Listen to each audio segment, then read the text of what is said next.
തൃച്ചേപ്പുറം ശ്രീ ശങ്കരനാരായണ മഹാദേവ ക്ഷേത്രം സ്ഥിതി ചെയ്യുന്നത് പത്തനംതിട്ട ജില്ലയിലെ പാടിമണ്ണിനടുത്ത് എഴുമറ്റൂരിനും വായ്പൂരിനും ഇടയിലെ കാണപ്പെടുന്ന ഒരു വൻമലയുടെ മുകളിലാണ്.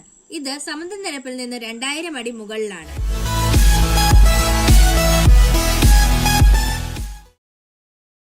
പണ്ട് കാലങ്ങളിൽ വർഷത്തിലൊരിക്കലാണ് ഇവിടെ പൂജ നടന്നുകൊണ്ടിരുന്നത്. എന്നാൽ ഇപ്പോൾ നിത്യപൂജ നടക്കുന്നുണ്ട്. കർക്കിടക മാസത്തിലെ അമാവാസി ദിനത്തിൽ പിതൃക്കൾക്കുള്ള പൂജകളും അതുപോലെ തന്നെ ബലിതർപ്പണത്തിനും പേരുകേട്ട ഒരു ക്ഷേത്രം കൂടിയാണിത്.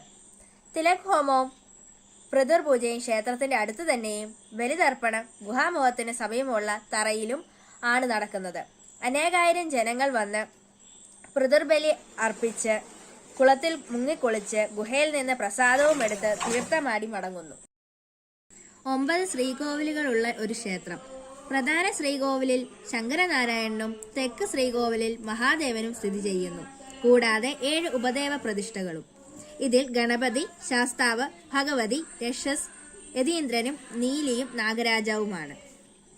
ക്ഷേത്രത്തിന്റെ തെക്ക് ഭാഗത്ത് ഏകദേശം 700 അടി താഴ്ചയിലാണ് ഗുഹാമുഖം സ്ഥിതി ചെയ്യുന്നത്.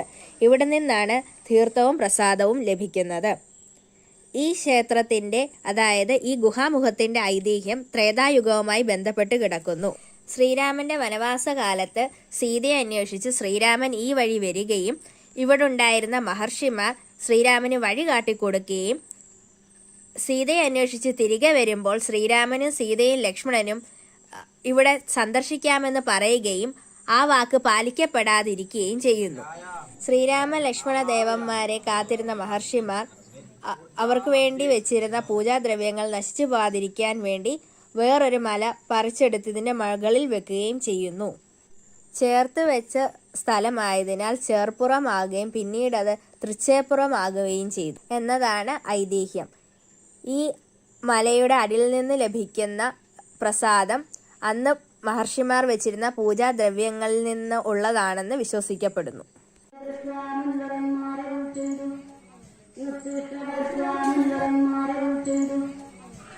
കൂടുതൽ വീഡിയോകൾക്കായി ഈ ചാനൽ സബ്സ്ക്രൈബ് ചെയ്യുക.